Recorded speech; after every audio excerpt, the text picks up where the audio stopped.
Tinder just dropped a bombshell that's got everyone talking. They're testing a feature that lets you filter matches by height. Yeah, you heard that right. The dating app, known for split-second swipes, is now letting people literally measure up their potential dates before they even match. So here's what's happening.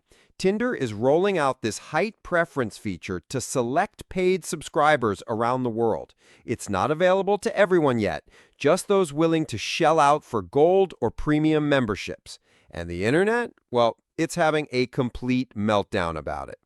Now, before we dive in, let me tell you why this matters. Whether you're on dating apps or not, this story reveals something massive about how technology is changing the way we find love. And trust me, by the end of this video, you'll understand why this tiny slider on an app might actually be reshaping modern romance as we know it.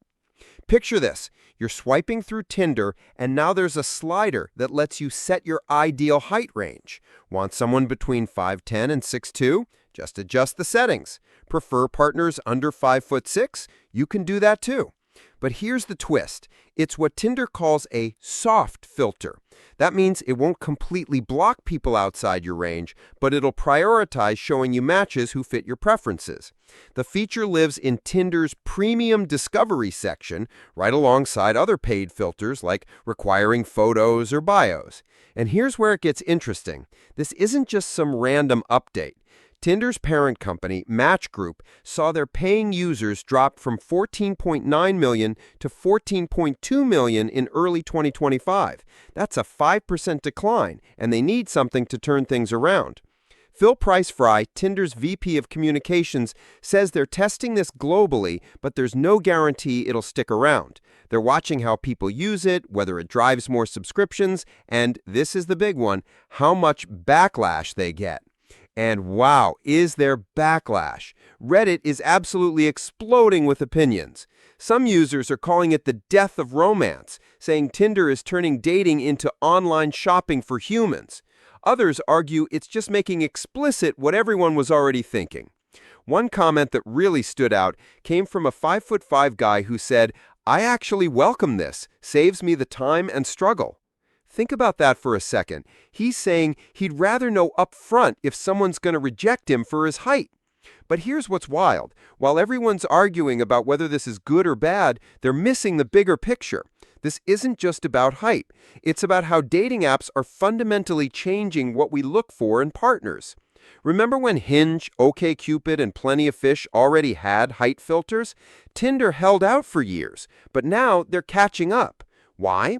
Because apparently female users have been asking for it, and since women make up a smaller portion of paying subscribers, Tinder's betting this feature might get them to open their wallets. The timing is fascinating too. Match Group just brought in a new CEO, Spencer Rascoff, who wants to modernize Tinder's image. So, is adding a height filter really modernizing, or is it doubling down on what critics already hate about the app, that it's all about looks? Let's talk about the elephant in the room. Height preferences in dating aren't new. Studies show most women prefer men taller than them, while men typically prefer shorter women. These preferences exist whether we like it or not. The question is, should an app make it easier to act on them? Some people are pointing out a double standard here. They're saying if men created a weight filter, there'd be outrage. But height preferences? Somehow that's acceptable.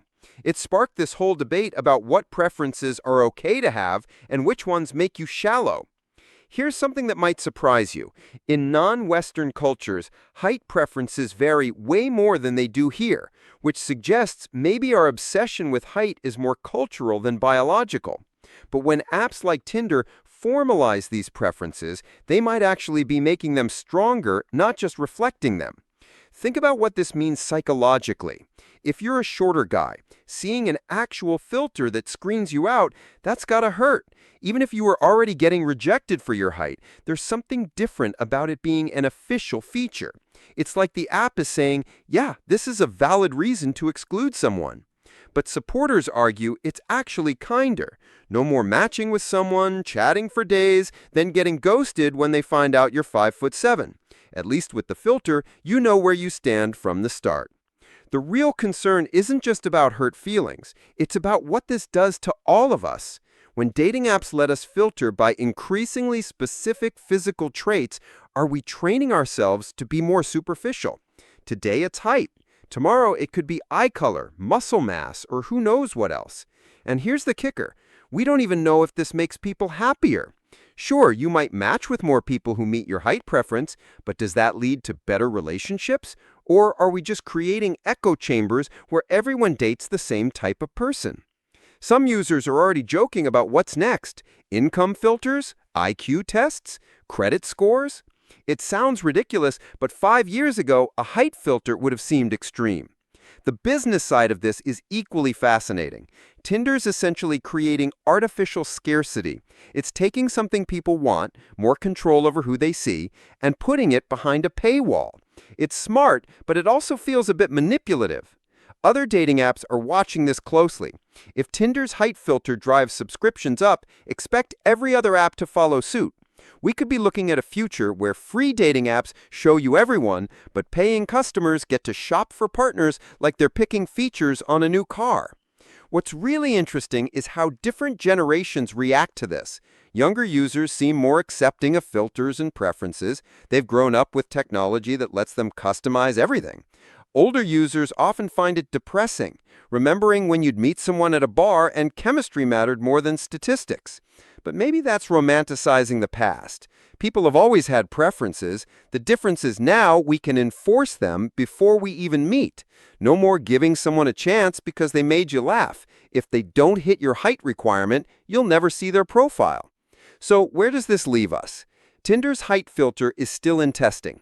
They might pull it if the backlash gets too intense or if it doesn't drive subscriptions. But the genie is out of the bottle. Users know this technology exists, and many want it. The real question isn't whether Tinder should have a height filter. It's whether we're okay with dating apps turning human connection into a shopping experience. Every new filter, every new preference setting moves us further from spontaneous attraction and closer to calculated mate selection. Look, technology isn't inherently good or bad. It's a tool, but tools shape behavior. And if we're not careful, we might wake up one day and realize we've filtered out not just short people or tall people, but the possibility of unexpected connections. Here's my take. Use the tools if they help you, but don't let them limit you. Remember that the best relationships often come from the most unexpected places. And sometimes the person who doesn't meet your checklist might be exactly who you need. What do you think? Is Tinder's height filter a practical tool or a step too far? Drop a comment below. I'd love to hear your perspective on this. Before you go, if you found this interesting, you'll probably want to know about the other wild features dating apps are secretly testing. We're talking about things that make height filters look tame. Stick around because the future of dating might be stranger than you think.